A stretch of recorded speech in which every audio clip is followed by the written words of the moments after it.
best possible 23 for Richmond. So off the back line, Nick Vlosten, Josh Gibcus, Nathan Broad, Jaden Short, Noah Bolter, and Daniel Rioli. So pretty much, pretty solid back line. Yeah, it was consistent with this year. Yeah, it's kind of hard to pick the back six, but you've got a pretty clear back seven when you add Dylan Grimes, who we've got on the bench. But, he could be starting. Vlosten could be on the bench, or Broad, or whoever. The other factor is, if Gibcus is fit, does Noah Bolter stay down back, or does he kind of help the forward line group? Said to be training as a forward, given Tom Lynch might not start round one, and they probably don't have a lot of support for him. Yep. So easily could have Grimes down there and Gibcus, Broad kind of take the talls. Dan Rioli, fantastic running defender since making that move to the back line. Nick Vlosten and Grimes are, very, very solid kind of leaders and veterans to kind of take those medium to smaller size forwards and offer, a little bit going the other way as well on the attacking end. And then Jaden Shaw probably gets a good look through midfield. I think he really has some strong performances when he gets to play in the engine room, but given the cattle they've got already, midfield, he probably just starts at half back. So it's a really strong defensive line. Obviously, they've got guys, like a Tyler Young, who probably is unlucky not to be named in this side after a full season in his first year with the Tigers. And then, your Hugo, Ralph Smiths, Ben Millers. There's a few others that can kind of float down there. Sam Banks is one that got a bit of a look this year. Tom Brown could be another one. So they've got a good balance of kind of having that top line locked in, but a lot of kids knocking on the door and trying to break in. So that's going to be another strong area for them, I think, next year. Yep.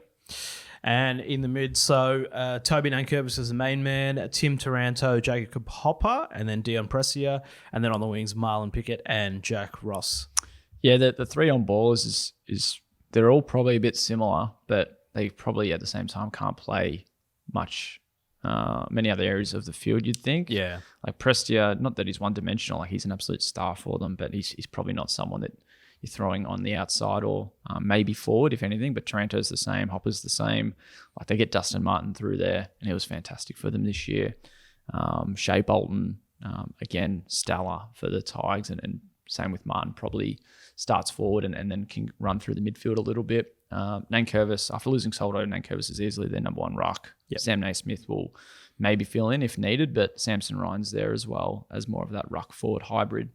The wings are interesting. Like it's like Jack Ross, Thompson Dow, maybe another one that they can consider. But on the other side, they've often relied on Marlon Pickett or Camden McIntosh. So we've got Pickett in there, but I think him and McIntosh might be fighting for one spot on the wing. I think they're going to look to some of the younger kids next season under Adam Uze. So it's an interesting group, but they're not short on those good inside midfielders with star talent.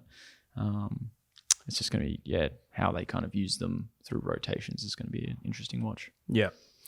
And for the forward line, so Liam Baker, Jacob Kaczynski, Shai Bolton, Morris Rioli Jr., Tom Lynch, and then Dusty. Yeah, we kind of mentioned Shea and Dusty just before.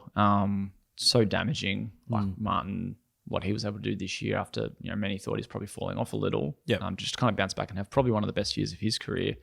And then, Shea Bolton as well, just so damaging when he's at half forward and probably can just roam up as an extra midfielder, but has a good eye for goal. Liam Baker, again, another one that can probably play midfield or at half back. Like, he's just a player that every club would love to have, given his versatility, leadership, just hard nut attitude. So, probably slots on the half forward flank. They probably just don't have the small forwards, I think. Like, it's probably their biggest weakness now after being such a lethal attacking group for so long.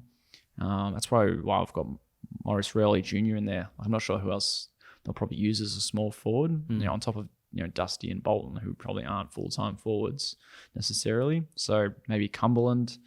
Not really sure there, but Tools, Tom Lynch will lead the charge after pretty much a whole year on the sidelines. Jacob Kaczynski they're bringing from Hawthorn, so that's probably their 1-2 punch. Samson Ryan off the bench to also pinch hit in the ruck. Jack Graham can play forward, but again, another kind of inside midfielder. Camden McIntosh we've got off the bench, but he could be maybe a sub option. And then Jacob Bauer probably plays key forward or as a medium-sized forward, athletic type. But again, another player that can kind of swing back and maybe allow Noah Bolter to play forward if needed. So they've got some versatility at either end of the field. It's just a matter of getting that forward mix right, I think, because it's going to be maybe make or break for them just to see if they can do better than what they did this year. Yeah. Well, speaking of that, where do you expect them to see? I think with Adam Uzo coming in, I'm curious to see what type of system they play.